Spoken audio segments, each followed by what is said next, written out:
Hello, Facebook land. Welcome to Jon Ferrian Live.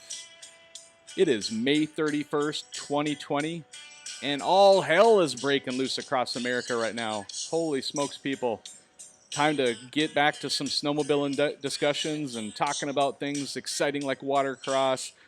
We need to tune out of the real world for a little bit and get back to the world that we want to make, right? So that's what this is all about. When I talk about live large, you guys know what it means. I know the ones you've watched, we've talked about live large and what that means. And today, in this time, in this world where we're at, it's time to talk about what live large means to me and what I'm hoping it means to you guys. It's all about living life to the fullest. It's all about making the most of every day. And mostly, it's about making a difference to others in this world. In the world that we live in right now, people, everybody needs a little lift up in the world that we're in. And so hopefully you can turn off the news for a little bit, tune into the show here, come on in and do a little living large. You guys know the routine. Tia Smith, make sure that you, just like you've done, we've got Santa Barbara in there. Let us know where you're watching from tonight. Tune in. Are you tuning in from the Midwest? Are you tuning in from the East Coast, the West Coast? Where are you tuning in from? So we've got Karry Simpson here. You can see on the right-hand side of your screen. Karry Simpson just shredding on her Arctic Cat snowmobile out on the water, having an awesome time. It looks like so much fun. And we got summer coming up soon. Karry's got her first race of the season coming up here in the next week. Lots of cool stuff coming on. All right, guys, I'm going to go ahead and drop the picture of Karry so you can see my mug again. Welcome, welcome, welcome, everybody. We're living large. A little Marlon sled deck action tonight. We're going to talk to you guys about Watercross. So as we're doing this, I just want to tell you a little bit about this new logo I have over here on the side. This is the Live Large Jon Ferrian Live logo. So the J, the F, the L, Jon Ferrian Live, little red cross in the middle, talking about safety, talking about, kind of that red cross, the medical safety indicator over the years. Lots of cool stuff. So these are some new logos that are coming. The JFL logo will be like a hat logo coming up in the future. I've also got another cool design I want to tell you guys about is this Live Large University BRAP shirt. This is coming to you guys next week. Next week, you will be able to go on our website that I'll be pushing out in the link here tonight. We'll have it out there, and I'm also going to push it out in some separate posts through this next week. But Live Large University shirts are going to be available. And as a reminder, 100% of the proceeds of all the merchandise that's on that website, the Live Large shirts, the sweatshirts like this one, Live Large University shirts that are coming, all of those are available on that website. 100% of the proceeds go to the Live Large University Scholarship Program in partnership with ARI. So let's kill the music and tell you a little bit more about that. So the ARI partnership is awesome. 100%. If you want to buy the merchandise, that's great. If you want to just make a tax-deductible donation, you can do that as well, right to the ARI website on their motorized recreation page or their donation page. Just look for the link that says Live Large University. And again, all that money will go into scholarships for avalanche education scholarships. There'll be recreational scholarships. There'll be professional scholarships also for people who are trying to get into this, into the motorized education for the backcountry avalanche education. So lots of cool stuff going on. I hope you guys enjoy this logo. Drop it in the comments and let me know if you love this new logo as much as I do. And then the other one too, keep in mind this Jon Ferrian Live, we can have this on some of the new shirts. We'll have new hats and stuff that's coming out as well too. And so without any further ado, I do want to bring you into, let's have Karry in here. Make sure I got the right thing. Got that, boom, boom, boom. Cover that up. Oh, before I forget, holy smokes, I was almost forgetting. Live Large, Share, and Win. As you guys drop in the comments where we're at, we have the Live Large, Share, and Win contest as well. And this week, you have access to any of the Fly Racing hats. Again, just watch the show, share the show, let everybody know why you're watching it and why it's so cool, and you'll be in to win on the Fly Racing hats this week. So congratulations this morning. Cortland had won our Woody's Racing prize pack from this last couple of weeks, and now going forward this week and next week will be the Fly Racing hats. So this is just one example of lots of cool hats you can get access to on there as well. Now, Karry, here we come. 1, 2, and 3. There you are. How's it going? Good. How about you? Good, good. Welcome to Jon Ferrian Live. I'm so excited to have you on. Yeah, I'm so excited to be here.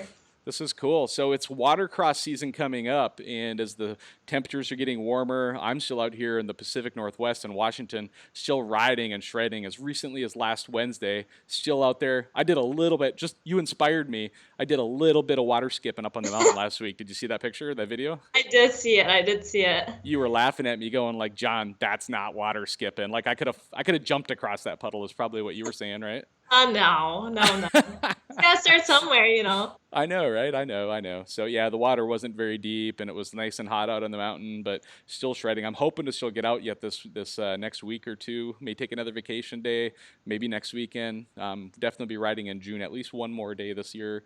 But yeah, that was what got me thinking about watercross season. And then I stumbled across your Facebook post. I don't remember exactly what you posted, but I saw some images and some talking about watercross. And I thought, perfect timing for the year. Let's get somebody on. And you were the one that divine intervention came through my feed that day. And I reached out to you and you said, Yeah. yeah, let's do it. Let's shred on the show as well, right? Great, yeah. Awesome, awesome. I'm so grateful to have you on, Karry. And the cool part is, as I got to initially reach out to you, I'm like, oh, okay, here's an awesome watercrosser, great. And then I got to know you a little bit on the phone, and you and I spent quite a bit of time like earlier this week on the phone, and I walked away going like, holy smokes, this girl has got it going on. She's like fast, she's racing, she's got an awesome sled, she's going into the Pro Oval Series this year. So we're going to talk about all those cool things tonight. And before we jump out full on in, let's get to know you a little bit. Don't just take a minute or so and tell us a little bit about who is Karry Simpson. What's your background? How did you get to this point in life? Well, I grew up in Frederick, Wisconsin.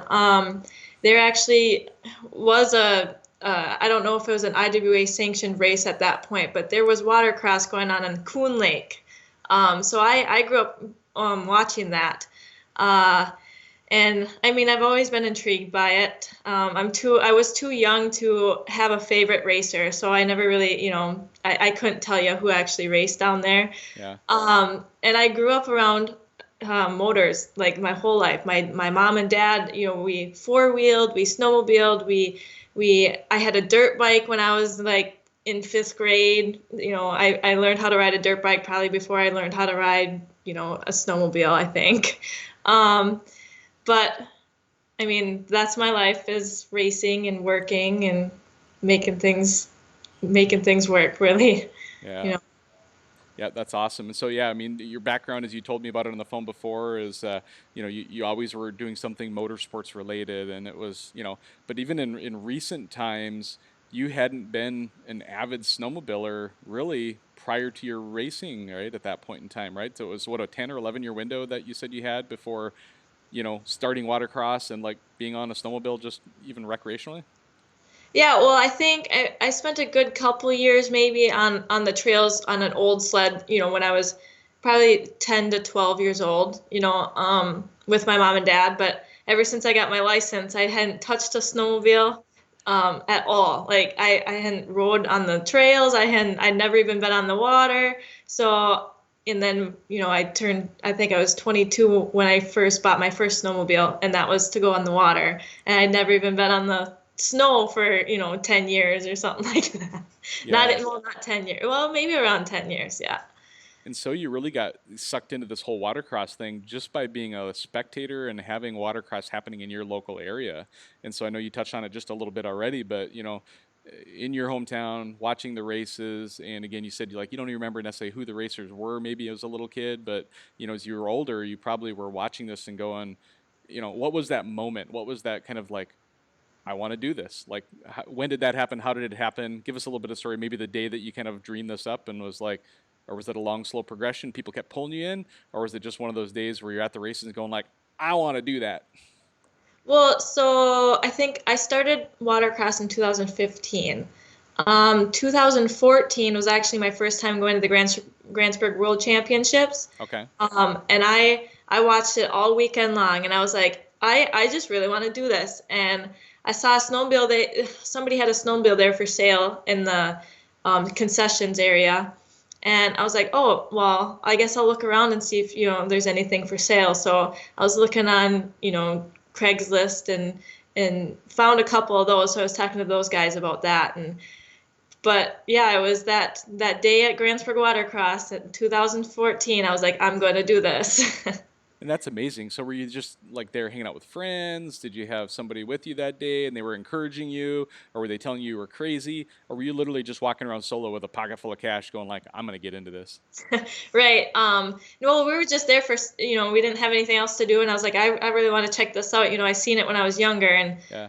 yeah, I was there with one of my girlfriends, and she was like, oh yeah, she did. She thought I was crazy. She was like, oh, no way. And so at the And point that you like thought about this and you want to do this, had you even ever been on a sled on water before? Because I know sometimes at these races they have little demo rides. I've actually witnessed it before at some of the races where they'll bring some of the fans out for like short little loop rides just for fun. Did you even do that before or no? oh, Cold turkey, huh? yeah, exactly. Like, I never even. I mean, at first I was like, I was watching those waves and watching these guys turn in these big waves, and I said, that's got to be the scariest part. And I was like, oh, maybe that's going to be a little bit too much to jump into. But I mean, I did it anyway. I pushed through that. And my parents weren't always, in the beginning, they weren't too fond of me starting this, just because they don't want their daughter getting hurt, of course, and Yeah. at that point, there weren't a whole lot of women into it. I mean, I think they had just started the women's class, so Yeah. I mean, there were a few in there, but I mean, Is that and then they didn't ever follow racing either. So, okay? but now they don't miss a race. They fly their little Cessna airplane to most of Oh, the races and come watch me unless the weather's bad. So that's amazing. That's amazing. So do you have any other siblings or are you an only child? I do. I have a younger sister. Okay. I was gonna say, as an only child, your parents were probably like threatening you, like, "Don't you dare go out there and get hurt and die, because if you do, I'm gonna kill you myself." Probably is what they Well, were it thinking. was pretty much like that anyway. Yeah, it's like I've got two teenage boys myself, and like even them getting into something that's quote unquote semi-dangerous like that. As a parent, you're always concerned, but I would imagine parents of a young girl even probably more concerned of getting into something so crazy and hazardous and wild. But you jumped right in, both feet. I love it.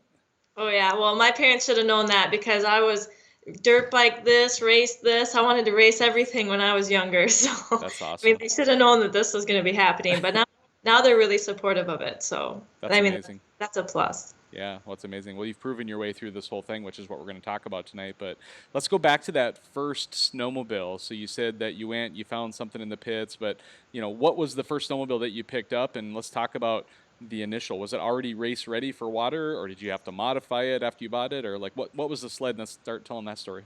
Well, I guess I didn't go buy one of those sleds that weekend. There was another racer selling his snowmobile, so his Arctic Cat.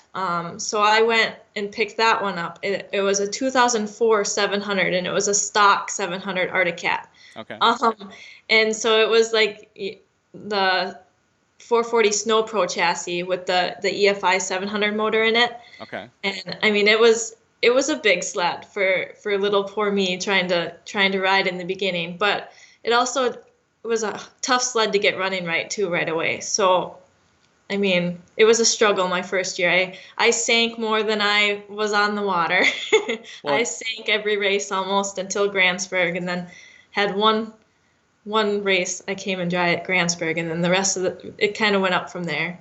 that's awesome. And so that first sled, that first season, were you just doing drags, or did you try to tackle ovals right away? Okay, so the funny story about that is I had never even ridden this one before. I didn't get a chance to ride this one on the pond before I took it to the race. So, and I This registered is for, the 700, the first sled that you had. You're talking about? yeah. Oh my God! And I First mean, time racing, and I'm painting this picture in my head. I'm gonna race. I buy a sled. I don't practice. I just show up at the race and like, what the heck? Let's do this.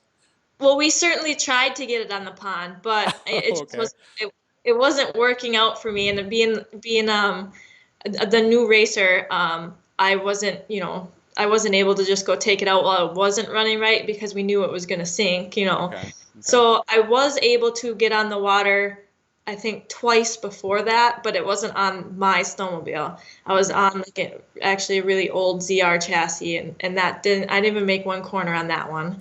And then one of the other racers let me borrow his Arctic Cat and just went straight down and back. And that's all I had for water experience before my first race. That's amazing. And then I went and did drags, and then I did go do ovals too that same weekend. But I So, mean, not that I did the greatest anyway. so first race of the season, you try to tackle both drag racing and ovals that first weekend. Yep. You I got mean, you got it. I guess it's snowmobiles on water, you jump in with both feet anyway, right? Yeah, I mean, there's really no part of this story that makes any sense whatsoever. So why not just go all in, right? Right, right. That's You don't amazing. learn unless you try. Okay, and so now let's go back just even another little minute here and talk about, yeah, I've never raced before. I'm going to go. Like, do you show up just by yourself? And are you pulling a trailer? Do you have a truck? Do you bring friends to help you pit crew? Like, what is that first season and that first few races like from a pit crew standpoint? You know, what do you have for tools, mechanics, all that stuff to help you? Because there's a lot of work that goes into once you pull the machine out of the water to get it rerunning again. And so, are you doing that by yourself or do you got help? Well, my first year, I didn't have anything. It was me and my snowmobile, and my teammates had, we all rode together and same trailer, and they hauled the sled, and you Okay. know, I was taught how to dry out my sled, so I pretty much did most of that, myself. So, I mean, you learn pretty fast when you got to do it every time you go out on the water. Yeah. So. Okay. But and then my second year is actually when I got my own stuff. I got my own truck, my own trailer. I, drove there by myself. I think the first two races, and then I had a pit guy from the pipe welder from Baikman Performance started coming with me. So Okay. Mike Dorrit was helping me after that. So that actually helped a lot. I Yeah. learned a lot too. Yeah, and did you know right away like what a player in the industry bikeman performance was when you first got into it, or you just happened to run into this guy? Like that kind of had to have ultimately helped you a lot over time, right? As you started working with them to help build the machines and to get sponsored by them later on. It sounds like, right? Well, so after I made the team change, my second year, I had Ryan Keith was a mechanic for Bikeman Performance, Okay. and he saw that I was by myself and with a sled that wasn't running the greatest, and he just wanted to see me succeed. He Yeah. he started out himself too, and knows how hard that it is, to be by yourself. So he started helping me out and started um, helping me get the 700 stalker turned into a 700 mod, Okay. and, and then that's where Dorito, this is Mike Doriot, his nickname is Dorito. Fantastic. That's where he came in to help me with clutching, and then he just started coming with to the races to help, see how it went, and help work on it, I guess. Okay. And so anything else from season number one that stands out to you? Any particular races, any particular incidents? Because I know at one point in our conversation, I don't remember what year it was. If it was later on, we'll get to it later, but you had a pretty significant accident in one of your races at one point, but that was a little bit later, right? Yeah, that was not 2019, but it would have been 2018. Okay. So we'll maybe And get to it that. wasn't an accident with any other sleds, it was Yeah. just, A little bit of a wipeout. yeah, it was fun. Like the old surfing song was "Wipe Out," right? Isn't that the old song? Right. Like some kind of surfing song? Seems appropriate, right? So anything But in that first year or two that you want to chat about that we've missed or that we need to still catch up on before we jump into maybe getting a 600 drag sled that was a snowcross sled? Maybe to me seems like the next thing to talk about, but you'd let me know. right, I guess there's nothing really that stands out for my first year. Like I said, I had a really, really tough first year. So, Hmm. I mean, most of it was spent drying out the sled and working on it than actually riding it. So, Yeah, and legitimately, your first year went like probably most people's first year, right? And there was based on what I'm hearing, there was probably nothing even in your own mind yet at that point that thought like, I'm really good at this. You're probably still trying to find yourself, trying to figure out how this whole thing works, how to get the sled dialed in, how the race season works. But the one thing that just jumps out to me in that first year conversation, though, is how welcoming the watercross and snowmobile community was to you. I'd love to hear you tell a little bit about that. Yeah, so the IWA is it's a different atmosphere than, snowcross.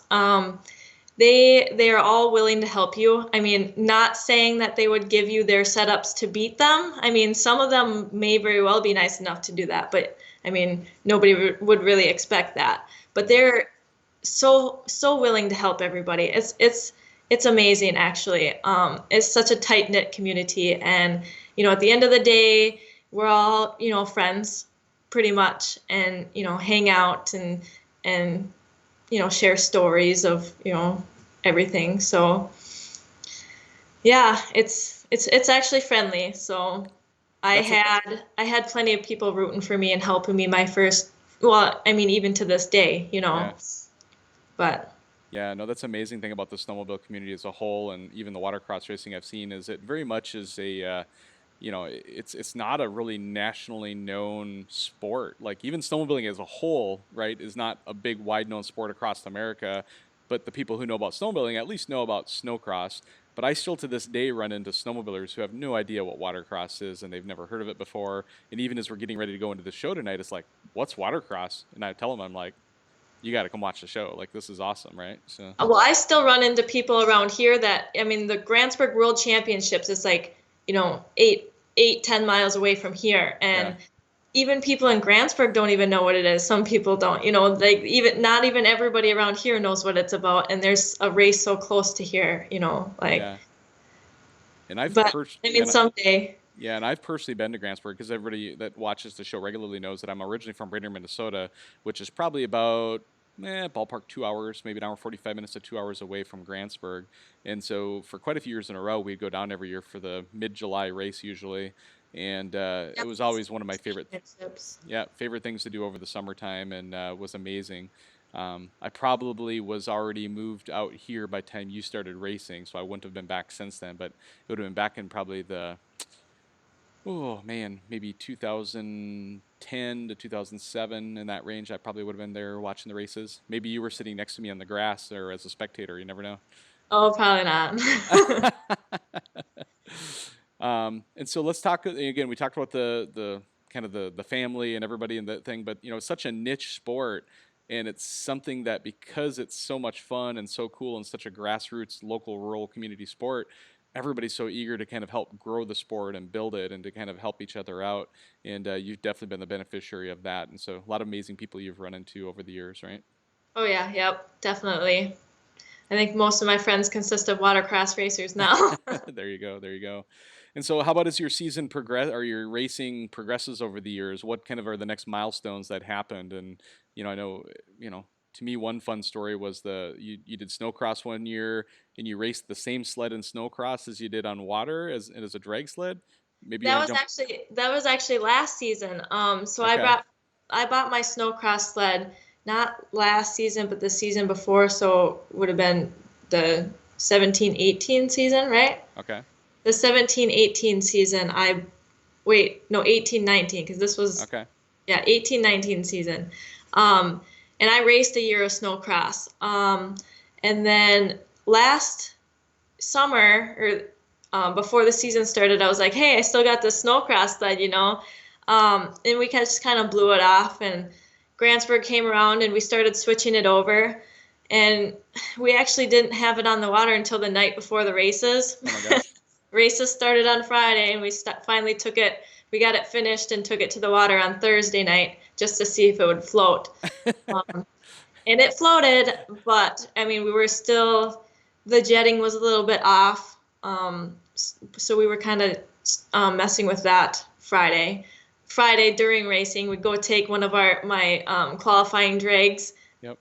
And I'm like, oh, there's just too much fuel. We need to, lean it out a little bit. And so I think we changed jets like 2 or 3 times before we were actually good with it. Got it dialed in. And then Yeah. I ended up turning around and taking the Grantsburg World Championships on Sunday with it. So, I mean, kind of a crazy story. You go from racing it on snow to, getting it on the water overnight. And and then in the drag. So this was the drag races too. And so for those who don't follow watercross closely, is there's two different types of events, right? I'm sure there's multiple categories and stuff too, but two core functional events. One is drag racing, and then one is the ovals. Yep. And why don't you just take a minute to describe drag racing, right? Because it seems simple enough that you just, oh, you go on one shore to the next and you're drag racing, but describe it a little bit. Like how many people are side by side when you're racing across the lake? How far of a stretch is it? You know, what kind of speeds are you guys hitting when you're hitting the other side of the lake, you know, when you're, or the pond? And then what's the wind down like, right? Like what's your landing point? And it varies by lake. So talk us through a little bit about the drag racing piece. Well, so there's three classes in drags. There's the 600 stock drags. Okay. And I mean, I guess that's the one that I was running in with my snowcross sled. There's the 800 stock drags, and then there's the open mod, which are, you know, the fastest sleds on the water. And you're usually four wide. There's usually four people in each heat, and then the final is 4-2. I guess I'm not too sure on the exact distance. I'm sure somebody can probably comment and tell me or tell everybody exactly what the distance is. I'm just not good with the whole, you know, measuring distance stuff. And then the shutdown. So it's usually pretty much the same for the distance from shore to buoys. And then the shutdown is what changes between, you know, lake to lake. I know Grantsburg's one of our shorter shutdown races, and then Brainerd is also another short shutdown.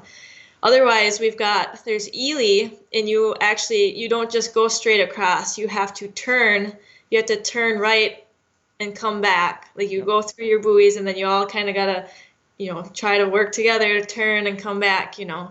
So, I mean, it's interesting. Yeah, And that's usually where everybody starts out. I mean, some people will, you know, jump right into the ovals or even run both classes, but it's a good place to start. Yeah, drag racing is pretty straightforward. And so Ryan Keith here says that it's a 500-foot stretch for drag racing. So I knew somebody was gonna have it. that would have been back. having been there. That would have been my guess. And so you basically have 1,000, maybe 1,500-foot run like at Grantsburg, where you're, you know, completely full throttle from the shoreline, and you're starting on shore, right? So you guys are all on shore. There's a short run out zone that's what, maybe 20 feet long or less in some cases. Like, what's your start zone on land? Oh, we probably start, I want to say probably like 10 feet? 5 or 6 feet from the water, maybe. Yeah. And so you're basically just using a very short window of the shoreline for a launch window. And do you find, from a technique standpoint, is it like pin it and hold it, or when you hit the water, are you rolling into it a little bit, like just so that you don't cavitate or something like that, or what is there a strategy? No. As soon as that light turns green, you're just pin it to the bars. Yep, your thumbs to the bar. Yeah, and by the time you hit the finish line out in the middle of the pond, what kind of speeds have you hit? I know I've heard excess of 80 miles an hour in some cases, but 600 classes maybe a little slower than that, but not much. I'm sure Ryan will comment on this too, because he's got those numbers. So he'll probably tell you what my sled was reaching. But actually, we had a sled on the pond just yesterday, a stalker doing about 72 miles an hour as a stalker, an 800 stalker. That's amazing. Well, yeah. Yeah, so I mean that's as faster than most jet skis are able to go, you know, top end across the lake or pond, and then you're having to quickly wind it down, right? And so by letting off the throttle, there's no brakes, right? So you just literally have to kind of let off the gas. It kind of slows you down. I mean, touching your brakes, I can't imagine does a whole lot on a snowmobile out in the water, does it? It actually does. You can tap them, but you can't. I mean, you don't hammer on them because that'll obviously wash out sideways, right? Yep. But I mean, there are some guys who actually use their brake in their cornering. I know Ryan is one of those who has used his brake every once in a while to cut tight corners. But nice, cool. I mean, it does help a little bit. I know I've had to use some brake before I get to shore, you know, depending on the shutdown or whatever. But okay. And then on the ovals, so I know you touched on it briefly, but let's describe the oval race again too. You said you're leaving the shore, probably still 4 people across, or how many people are leaving at once? So our qualifying races can be up to 4. Okay. Usually, I mean, obviously I'm a new pro racer, so I think sometimes there might be usually 4, I think. But then our finals are 6. Oh, wow. So we've got 6 wide on the starting line, but 4 leave on the first light, and then there's like a delay light where 2 of them leave afterwards. So I mean, Okay. you try to qualify in your heat so you don't have to be in the delayed lane. But I mean, I've seen people come from the back and win too. So Yep. Yep. it's more of a safety thing. You know, six sleds going out there is kind of tough, you know, to begin with. But all of them launching at the same time is, you know, crazy. Yeah, and you get 6 sleds out there side by side, and then you're all trying to make it into the first corner, and there's a big strategy in play, right? And I'm assuming most of the courses are probably like Grantsburg, where in the oval races, there's one short buoy, right, where you're allowed, I think, is it 1 lap or is it 2 lap? How many? Because it's like what, 4 or 5 laps long, right? The races. So you actually there's the short course, which is you 3 laps, and then the fourth one is The long lap. the long lap. Okay. So I mean, you only have to take one. That's called the equalizer lap. So you have to at least go around the long lap for, you know, at least one time in the race. Yeah. Final is the same way. You don't have to go any more than once, but you at least have to make the equalizer lap once. Yeah, it's pretty cool. It's something that I've never seen in any other kind of racing, really, where you've got 2 different sets of laps. Everybody's doing the short laps, but it actually strategically can work out pretty well because I've seen it where people are so tight and so bound up, they're nervous about crashing into each other in the corner that somebody will intentionally go out to the equalizer lap and take the extra space and carry some extra speed and go around it extra fast and kind of use that almost like as a boomerang to kind of sling in, even faster maybe than the other racers who are taking the tighter course, right?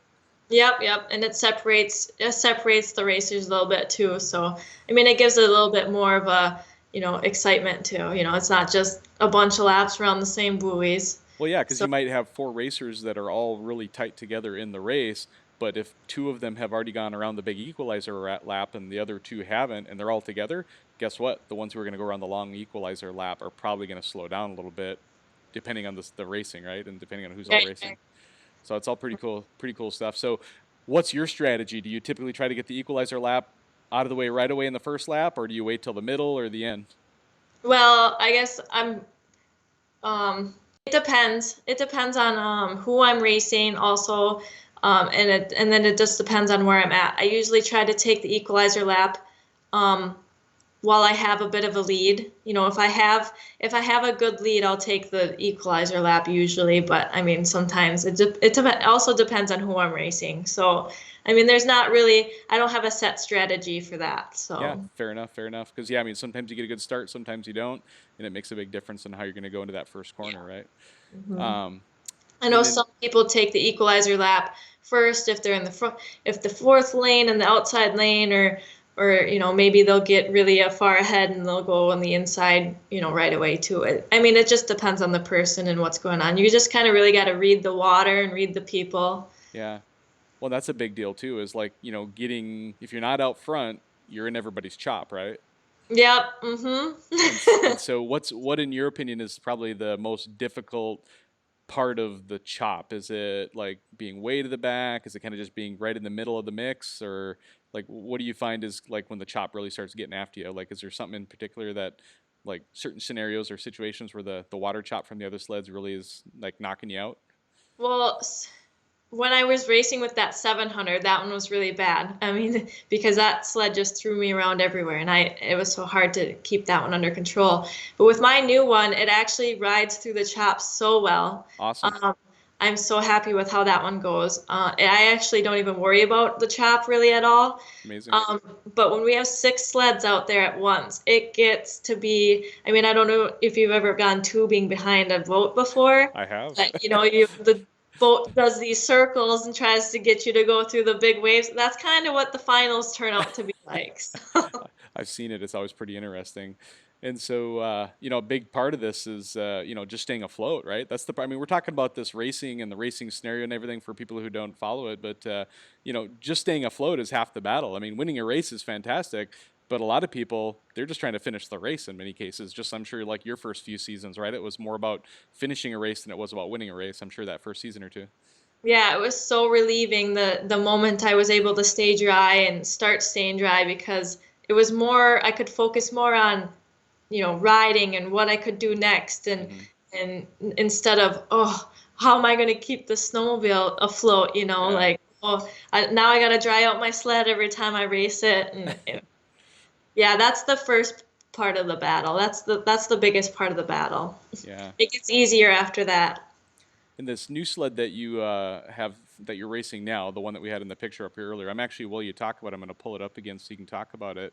But just so you know, my side of the screen is going to get covered up. People will still be able to see you. But tell us a little bit about this sled that you set up now. It's what year is it? A 2016 or 14 Arctic Cat? It's a 2016. So 2016 Arctic Cat was originally an EFI sled, but you converted it, right? Yeah, we were having so many problems with that electronical stuff. And we weren't able to pinpoint really if it was in the computer, if it was a bad wiring harness. I mean, it was just one time, like one race, our early race in Moose Lake, it would run so good. I mean, it was so fast. But then the next race, it would just it would not run. It would go into limp mode. I couldn't let off the throttle at all. And if I got back in it, it would just bog out and sink. It was a tough time. It was really tough. And we just wanted to make it work because, there's some pros to having EFI, but carbureted is obviously, you're in more control of the carbureted sleds than, sometimes the EFI, you get them wet and they don't want to work right sometimes. So yeah, lots of little gremlins and stuff. And so you got this right. got this thing set up and dialed in pretty nice too. And so the other thing that's really obvious on this snowmobile for anybody who doesn't follow watercross racing is how narrow the ski stance is and how itty bitty teeny weeny your skis are, right? So talk a little bit about the sled setup, especially on the front end here in this picture that everybody's looking at. Okay, so obviously you want to narrow up the skis so that you can tip the sled over easier. And I know that I've seen some mountain guys do a little bit of this so that they can, side hill better or whatever. I believe so anyways. And then the shorty skis, the mini skis, I know Curve makes them, CNA Pro Skis make them, which is what I prefer. I think most of the circuit, there are some Curve skis out there, but the majority of everybody kind of runs those CNA Pro mini skis. Obviously, they're less drag, so that's nice. I don't know. It's just most of the time your skis are not even touching. Like in a really sharp corner, it looks like just the tail tip of the ski is touching. But what, 99% of the time, your skis probably aren't even touching the water, right? Yeah, you don't really use your skis to turn. It's all pretty much in your body language. You lean, your throttle control is a big one too. But no, if you do use your skis to turn, they're usually countering it, like mountain riding. I've never been mountain riding, but I've seen it plenty of times. So, you counter steer if you have to, but straight skis are usually faster because you don't want drag in the water. So if your skis do hit the water, you kind of, slow yourself down just a little bit, but sometimes it will help you turn. So yeah, absolutely. And then you can't see it in the picture here, but tell us a little bit about like your preferred track length and lug size on your tracks. So what do you have set up for water? Well, so they have shorter ones. I don't know, there's a couple of people that run like the 128s or whatever. And I've heard pros and cons about that. They're faster. It's less weight. They might corner a little bit tighter, but like my length track is, I feel like there's more off the line. It's a little bit easier to control and it's more forgiving. So it's longer or shorter? Do you run like a 136 or a 141 or what do you run? Yeah, 136. 136. Okay, that seems like a pretty sweet spot for a lot of the racers I believe I've seen before. So yeah, I believe that's pretty much in the middle there. And then 1.25 inch ripsaw track is what I'm running anyways. I know some people run like the Cobra tracks. I guess it's just your preference really, but we don't go any bigger than that usually. And some people are like, oh, the bigger the paddle, you'll float better. No, not necessarily. The more water you bring up into the tunnel, it weighs you down. But absolutely. Yeah, and so let's shift then to the gear that you're wearing. So, like in the picture that we have, it's again one of the pictures, not the one with you at the checker flag, but where you're really hanging off the side of the sled, and I'm seeing like an orange helmet. You're wearing goggles. You have a jersey on, and it's probably not obvious, but I'm assuming you're probably wearing a life jacket under your jersey, right? Yep. So, just talk to us through some of the gear that you wear on your body for the racing. You're wearing gloves, all kinds of stuff, right? Yep. So first of all, the helmets, they got to be predominantly orange. I believe if they can stick a credit card on your helmet and it doesn't touch orange, I mean, that's not enough orange. Okay. And that's mainly for when you're in the water, people can see you. I'm sure that works pretty good. I've never been around where they haven't had the orange helmet rule, so. And we also have to keep those up to date as well. I'm not sure what the requirements, like what the numbers are, but I mean, every few years it changes and we got to update our helmets. And yes, the life jackets. Our life jackets have to be rated for 100 mile an hour. And we have to wear sleeves. I'm pretty sure everybody pretty much wears those motocross jerseys. And pants. No, I don't believe anybody wears jeans really. I mean, wet jeans suck anyways. Exactly, right? And then gloves, I guess, is pretty much a preference. I know there's plenty of people who don't wear gloves. And shoes, no open toe shoes are not allowed. Yeah, so you're not wearing your flip flops to the beach to go snowmobiling, right? You got to wear something closed toed, and you were saying some people, like on the East Coast, they actually require steel toed shoes or boots, but in the Midwest, that's not required. A lot of people wear tennis shoes or just hiking boots or something, I suppose. So. Yeah, I believe that's what it is. I know some people wear like those water shoes, Okay. I mean, obviously just Crocs and flip flops and whatever else. It's not really ideal. Not that why would you want to, Yeah. But yeah. Okay. And then again, we touched on it just a little bit ago, but let's go into a little bit more detail of kind of the accident that you had, where you had some sled. You described to me as you had some sled issues.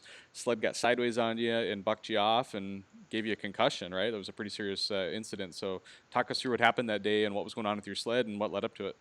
Yeah, so we were having plenty of issues. This is one of those years that I believe it was EFI. Yeah, it was EFI because that was the turning point when that sled wasn't going to be EFI anymore. Okay. So I had left the line a little bit late because of some of these issues. And so and this was in mod drags. So I was behind and everybody's wash kind of, side to side with the wash.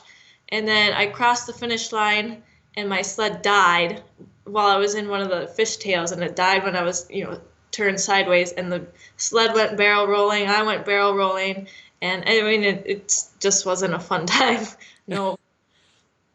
Because your probably best estimate is you're probably doing close to 70 miles an hour, give or take a little bit, right?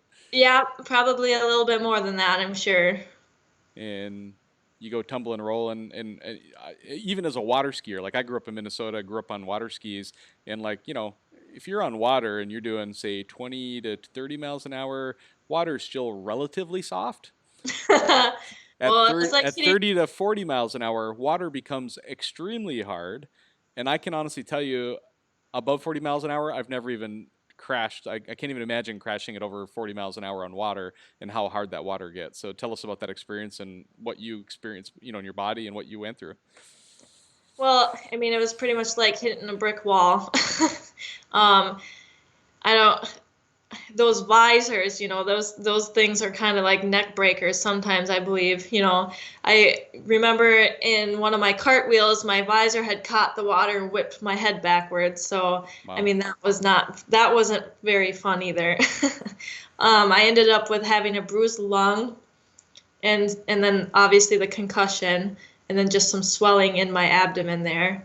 But I mean, I recovered and I was racing again the next race, so cut your foot just a little bit breathing, but you said you cut your foot on the phone with me earlier too, right? Oh yeah. I cut my foot on one of the I think it was the muffler shield on my snowmobile, but okay. Can't really tell for sure what did it, but my handlebars caught me in the stomach and my foot got cut on something, and it all just happened so fast. Yep. And then along comes the recovery pontoon. You know, going to get your sled because that's what's important, right? So tell us about that. Right. Yeah, yeah. I mean, I don't know if it's because they maybe didn't see what had happened because we're all kind of in the spray. So, yeah, they came out and went right to the snowmobile, and the whole crowd's kind of yelling at them, go get her, make sure she's okay." And then they were like, "Oh," and they turned around and dragged me up on the pontoon. And I mean, I helped get my sled up out of the water, but Hmm. I mean, and then they brought me to the paramedics, which is really a good thing to have. I mean, we have used them multiple times, I in bet. our racing circuit. So Yeah. And so that's something we haven't touched on yet either is the recovery boats. So, people are racing, they're sinking their sleds pretty much, I don't know, at least the races I've seen, I'd say 50% of the races at least have there's at least one sled that goes down, right? And sometimes it's more than that, sometimes it's less than that, but it's pretty consistent that sleds are going down. And so, you guys have modified the sleds. You've somehow either sealed off the gas tank or put on a custom small modified gas tank. You've removed the seat. You guys have a buoy and a rope tied to your sled, so if you go down, the sled has a marker that goes above you, right in the water. Like, and a lot of times, how deep is the water you guys are racing in? It's what, 5 feet on the shallow lakes and could be 20, 30 feet on a deep lake, right? yep, that's actually pretty close there. Yep. I follow Grantsburg, Watercross. I used to love watching Watercross when I was back in Minnesota. It was one of my favorite things to go do. I know Grantsburg's one of those kind of sketchy waters where when you sink, sometimes your handlebars could be sticking up for another sled to hit, or I know there's a deep spot over by the dam where it's pretty deep, so Yeah. it just varies. Yep. And so the pontoon boat comes over to get your sled. So tell us about the recovery boats and how those operate. Well, so the centers of those are cut out, and there's bracing welded up with a winch that when you're sitting there and you tie a little loop in your rope that you've got tied to your sled, and you hook it to the winch, and they just bring it right on up, and you hop on the retriever, and they bring you back to the shore and drop your sled down, and you usually get towed back to your trailer and start drying it out. Yeah. And so picture this for everybody is they pull the sled up pretty much to about water level, right? Maybe slightly above water level, but it's Yeah, usually usually the back end of the track is still kind of dragging. dragging through. Yeah. Yep, and then they bring up to shoreline, ideally skis first if they've picked it up the right way, right? And Right. Yep. they put you up on shore, kind of just partially on the shore, maybe partially not. The pontoon boat just floats up, drops you, and then they're hooking up an ATV typically, right? And then just Yep. dragging you back to your pits. Yep. It depends on where we are. I know we used to have trailers where it would just set it on this little trailer just as wide as your sled and bring you all the way back. I know Grantsburg's like that because it is a long haul to get back to the trailers. Yeah. Um, so yeah. And then sleds back at the trailer, and it just runs perfectly automatically, right? Or is there things Oh you got to yeah, do? totally. Yeah. Oh wait, it In was just underwater. Let's figure out how to get this thing running again. So tell us about a that. perfect world, that's what would happen. Yeah. Um, Obviously, there's going to be water in the gas tank. So usually that's the first thing we do with mine. We take the gas tank off and we pour the fuel back in. I use just a 5-gallon bucket. You pour the fuel back into the bucket and it actually separates itself. The water goes down to the bottom and a lot of people you reuse the fuel and you Yeah. can, after it separates, you can just dump it in until you see the little water bubble and then, save it and throw it away later. But there are some people who don't like to do that, which is understandable. And they just put fresh gas in. Mine, being that it's switched from EFI to carb, we still have some of the EFI stuff plugged in there. Okay. So we gotta just go through and just blow everything out, all the wire connections and everything else. We gotta blow that out with an air compressor. I know at one point my tack, if we didn't dry out my tack all the way, sometimes the sled would just go in reverse sometimes. Oh no. So that was kind of an interesting thing. Thankfully, it wasn't when I was trying to take off or anything Oh, thank that we goodness. found out. Um, and then most of us, I know there's a few sleds out there that don't, but we have carb drains and crank drains or Yeah. case drains, and they run out the side of your sled. and you just open those up and it drains everything out of the motor. You can pull it over a few times if you're, if you have to, or rock the clutches. It just depends. Usually I just rock the clutches, so it's less stress on the rope every time you try to pull it over all the time. And then pretty much as soon as that's the water's out and you put new fuel in it, you're kind of ready to go. You start it up and start to finish when you're good at it. How long does it take? 10 minutes?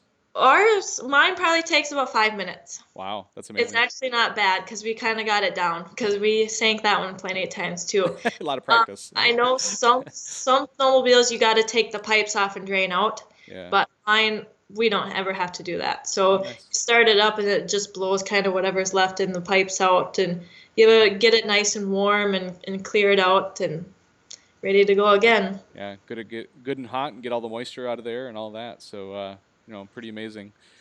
And so I think we've covered most of all of, the water. The next thing I want to cover is the upcoming season and the next race. But before we do that, is there anything else you want to touch on about racing, setup, any part of the racing experience over the years to this point? I think we've covered everything we talked about. Oh, I think we pretty much got it all. Cool, I guess cool. I can't think of anything off the top of my head that, really stands out. And so your next race is in my hometown of Brainerd, Minnesota. So at Brainerd International Raceway is the NHRA drag race track, right? And it's also a road course track. And they have a pond in the middle of it, believe it or not. And so that's where you guys are going to be racing. So tell us about that. Well, it was a struggle. I know there was a lot of people pushing and, trying to get this race going because it's kind of been up in the air ever since this COVID started. And we actually got the okay to race. There are limits on how many people can be there. So we're only, I don't think there's supposed to be any spectators. I don't think there's going to be any spectators. We're going to try to do, I believe we're going to try to do Facebook Live on the IWA Racing page on Facebook. So spectators could follow along with that. And then, we can each driver's allowed to bring one person kind of as your pit crew. So, it'll be different, but, at least we get to be out there and do what we all love, Yeah, and so normally Brainerd would be the first race of the season for the season points championship. It would be kind of the first points race. But you were mentioning that because of the current situation, they're reconsidering that part of it. Tell us a little bit about that. Yeah, as of right now, they have changed their minds and decided that it will not be a points race. So I believe that we are still racing for a purse and for trophies, but it won't count towards our end of the year season points. As far as I know, that's what we're at right now. Yeah. And so there's somebody here watching that's actually asking a question that says, what fun is it without spectators? And I'm sure it's kind of more of a comment, but also a question for you is, how do you think having no spectators there to kind of be cheering for you guys is going to impact you, maybe you personally or the race overall? Actually, so that's a good question because the spectator part is actually one of my favorite parts about the racing. Yeah. Grantsburg is really awesome because we get to meet the spectators, the fans.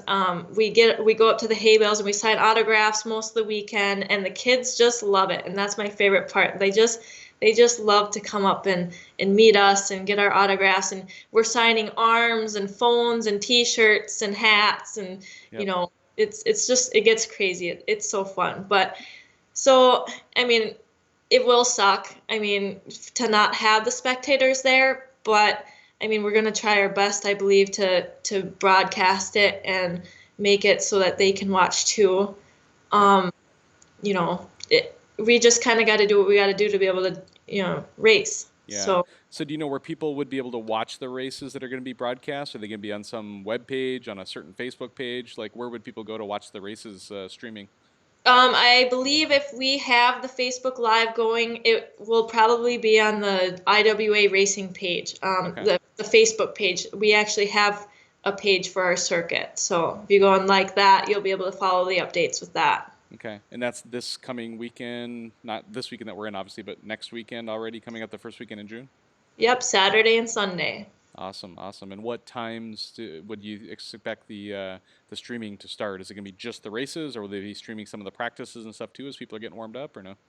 Well, I guess I'm not too sure what they are going to be deciding with that. I don't know that it's even a for sure thing that they have found somebody Okay. to do the Facebook Live thing. I'm sure somebody will step up and do it because it's kind of, just like, whoever asked that question, the spectators make the sport. That's what it's all Um, about. Yeah.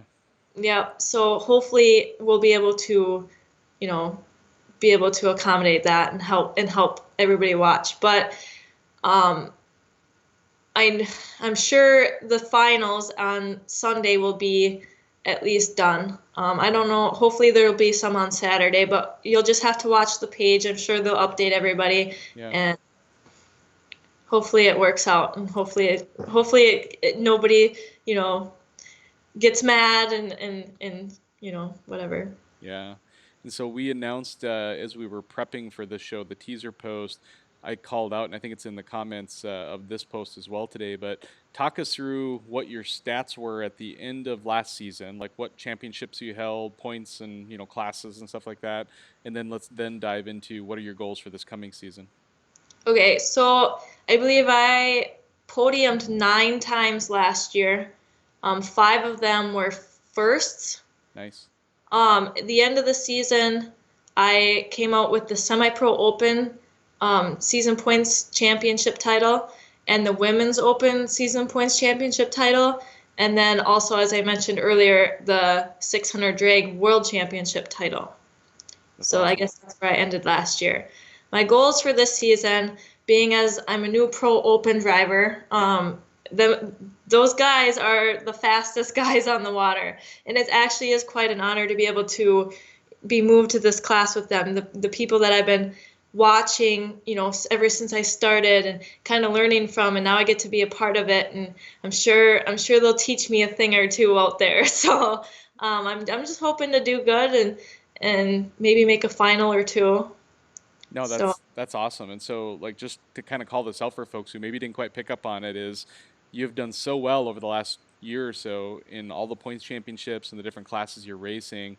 What you shared with me on the phone was that you were actually required, if not asked to, go race the Pro Open category this year for the first time, and you're the only woman racing in that category, right? yep, as of now, anyways. So the top two season points contenders in the class at the end of the season have to move up a class to like semi-pro stock. They'd either have to go to pro stock or semi-pro open. Okay. And being that I was in semi-pro open, obviously I'm not going to go to pro stock because I don't have a stock snowmobile. I mean, I could go buy one and do all that, but I mean, we've got one that runs good, and Yeah. so we'll just stick with mine and go up to pro open. So Yeah. Well, and it's something in the Watercross racing series that I've noticed over the years, and I'm sure you'll confirm this, is, you know, normal snowcross racing, winter racing, everybody's pretty much on the latest, newest model year sled. It's the latest, greatest machines in those other winter classes, right?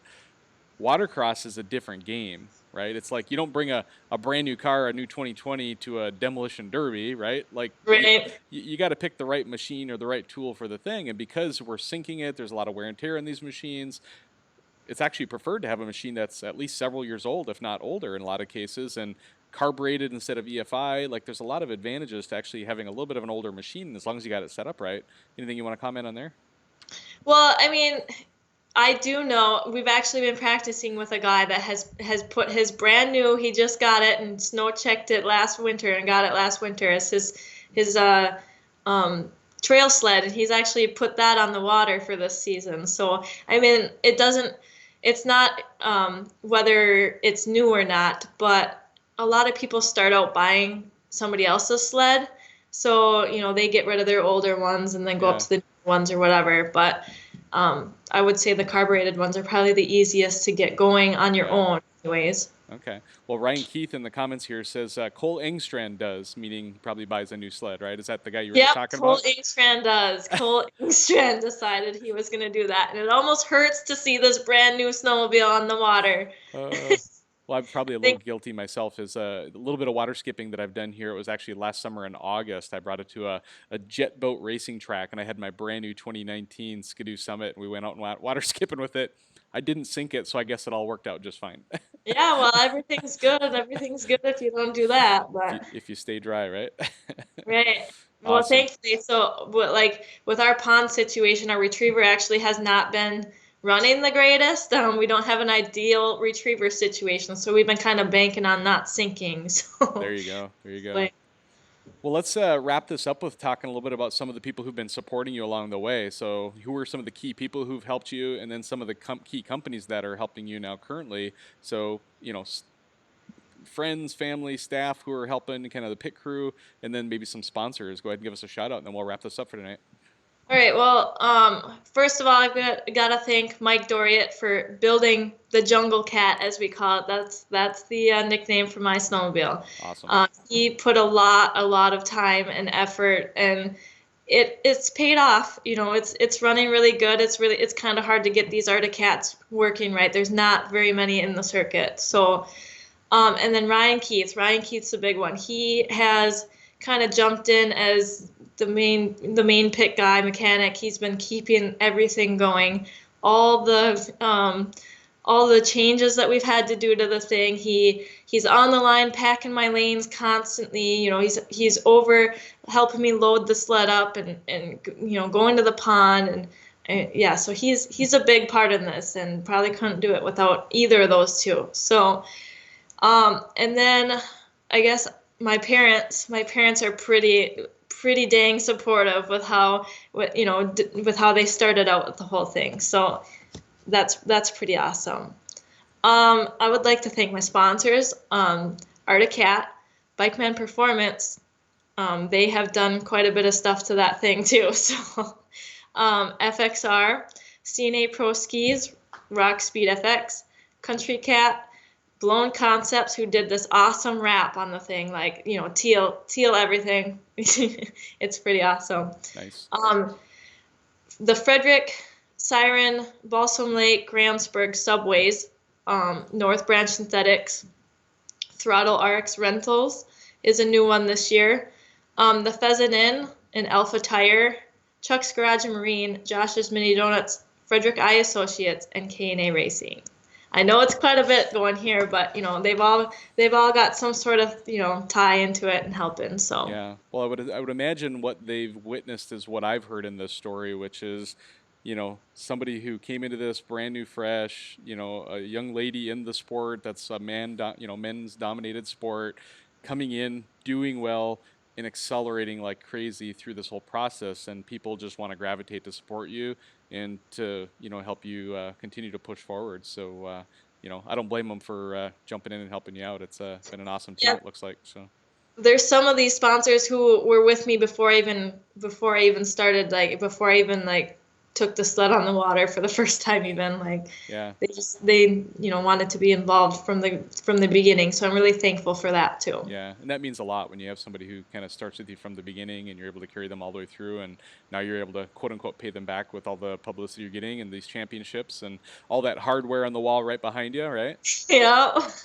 So do you have a favorite trophy on the wall back there that's means something to you that's super special?